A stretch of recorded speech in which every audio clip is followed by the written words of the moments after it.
David Borris, the owner of Hell's Kitchen Catering from Illinois. I look forward to seeing the connection. Thank you for coming.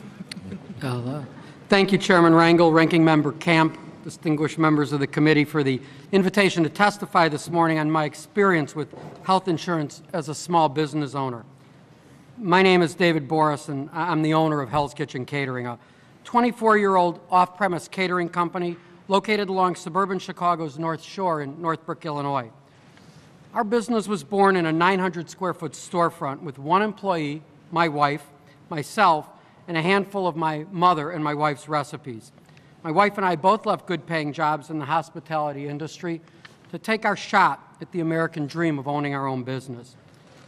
Believe me, there were times mopping the floor at the end of a 16-hour day with one baby and then two in the playpen in the office when we weren't sure we had made the right decision. But 24 years and 3 grown children later, we have a thriving business that now occupies 8,000 square feet. I'd say it's worked out pretty darn well. I now employ 25 full-time employees and have been offering health insurance to my staff since 1992.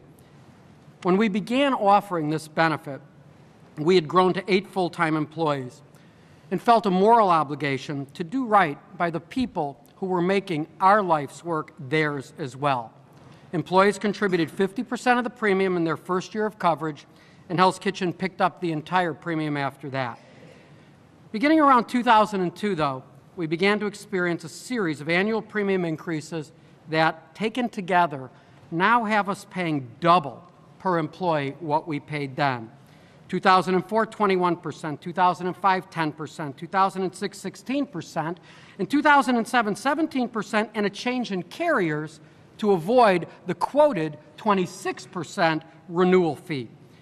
In 2008, we were finally forced to ask longtime employees to again begin paying a portion of the premiums, as the 17% increase was simply too much for us to absorb. I currently insure only 13 of my 25 full-time employees.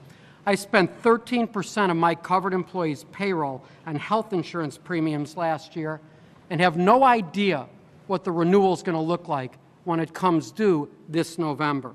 Undoubtedly, we'll be forced to increase employees' contributions again, an effective pay cut only further reducing their disposable income. This is no way to run a growing business. 6 weeks ago, I was speaking with a number of my fellow business owners at a Chamber of Commerce networking function, and I was in the process of negotiating a renewal of our lease at the same time. I asked them, when we work on these lease deals, we look at 3-year, 5-year, 10-year, 20-year terms. How many of us would sign a lease with a landlord who said, I'll tell you what, I'll give you a 1-year lease, and after 11 months, I'll let you know how much your rent's going to be for next year. Maybe it'll go up 3%, maybe 22%, I don't know. I'll let you know then. How many of us would sign a deal like that? Well, you can imagine their response. And yet, that's precisely the situation we have with health insurance every year. I will pay approximately the same amount of money to insure half of my full-time staff as I pay in rent in 2009. Surely this is deeply broken. There must be a better way. The small group insurance market is simply not working for small business. Let me share with you how the premium renewal shopping game works in the current all-private health insurance market for small business. About 4 to 6 weeks before the year is up, our broker brings us quotes from 5 or 6 insurers. We go over the benefit differences and the quoted premiums, and we choose the plan that we hope will work best for a majority of our employees. Then we're asked to collect and submit health histories from those employees. 2 to 3 weeks later, we get the real premium. It could be 10%, 20%, or 66% more. We're not supposed to know why, but we're small businesses. Our employees are like our family. We know. We know that our 62-year-old general manager's wife has a kidney problem. We know that the chef's son is taking human growth hormone for his condition. We know. Because of the industry's routine discrimination against employees with health issues, small business owners like myself are faced with a moral dilemma that should not be ours to bear. Are we to measure retention and hiring now with a yardstick that includes health insurance costs? Is a valued employee's job to be less secure because they have the misfortune to have a sick child or a wife with cancer?